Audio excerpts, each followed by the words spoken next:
विधायकों और पूर्व विधायकों को आवास के लिए स्वावलंबन सहकारी समिति को उपलब्ध कराई गई कांके की 33 एकड़ जमीन में पेंच फंस गया है। राज्य सरकार की ओर से सदन में बताया गया कि उक्त जमीन वर्ष 1970 से ही दूसरे के नाम बंदोबस्त थी। संसदीय कार्य मंत्री राधाकृष्ण किशोर ने दावा किया कि भाजपा के शासनकाल में तत्कालीन मुख्यमंत्री रघुवर दास के दबाव में राजस्व एवं भूमि सुधार विभाग के अफसरों ने गरीबों की जमीन को गलत ढंग से समिति को हस्तांतरित कर दिया था।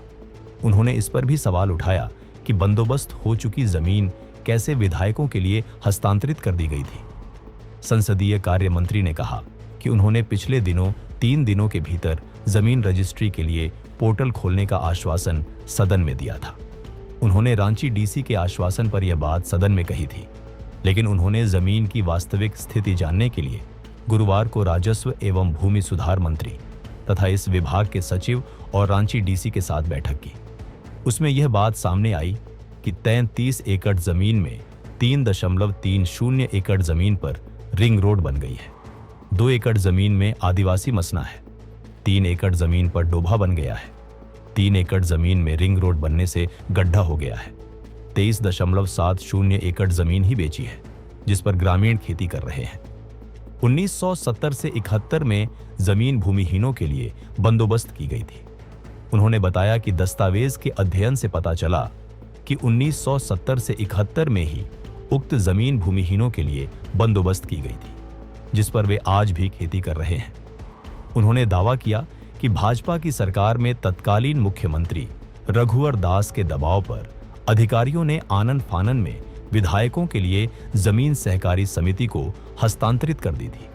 उन्होंने कहा कि कोई भी जनप्रतिनिधि गरीबों की जमीन पर अपना आवास बनाना नहीं चाहेगा। गरीबों को कोई विस्थापित नहीं करना चाहेगा। उन्होंने विधायकों के लिए दूसरी जगह जमीन तलाशने की बात कही।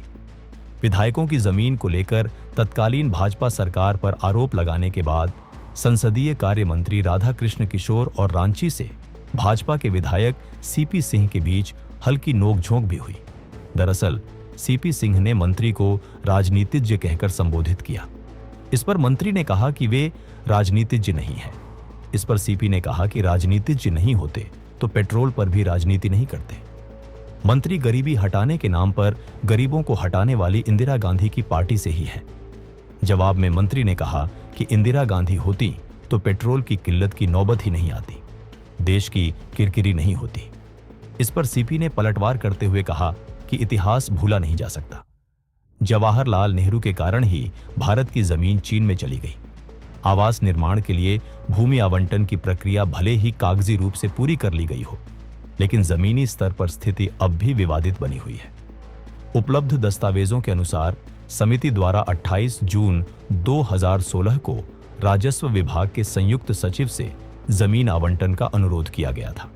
इसके बाद कांके अंचल के मौजा छुट्टू स्थित थाना संख्या 164, खाता संख्या 118 और प्लाट संख्या 115 की 35 एकड़ गैरमजरुआ मालिक प्रति कदीम भूमि हस्तांतरण का प्रस्ताव तैयार किया गया। 7 अगस्त 2017 को भूमि हस्तांतरण को स्वीकृति प्रदान की गई। इसके बाद 10 अप्रैल 2018 को समिति ने 1,70,62,500 रुपए जमा कर दिए और 1 जून 2018 को हस्तांतरित भूमि का इकरारनामा भी पूरा कर लिया गया। पूरी प्रक्रिया लगभग 1 वर्ष 11 माह और 3 दिनों में पूर्ण हुई।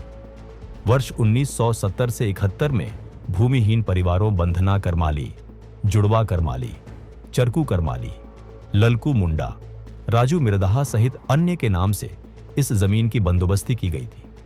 आरोप है कि भाजपा सरकार के दौरान तत्कालीन मुख्यमंत्री रघुवर दास के दबाव में इन आदिवासी परिवारों से बिना सहमति के बंदोबस्ती रद्द कर दी गई।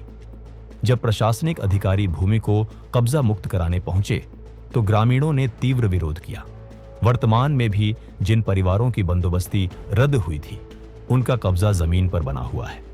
ग्रामीणों का कहना है कि ऐसे हालात में यदि रजिस्ट्री के लिए पोर्टल खोल भी दिया जाता है तो भूमिहीनों की जमीन पर कब्जा करना सही नहीं होगा। बता दें कि कुल 35 एकड़ भूमि में से लगभग 3.30 एकड़ पर रिंग रोड का निर्माण हो चुका है, जबकि 2 एकड़ क्षेत्र में आदिवासी मसना श्मशान स्थित है। करीब 3 एकड़ में 7 डोभा बनाए गए हैं और 3 एकड़ क्षेत्र रिंग रोड के दक्षिण प्रति गढ़ा के रूप में है। शेष लगभग 23.70 एकड़ भूमि पर स्थानीय ग्रामीण खेती कर रहे हैं।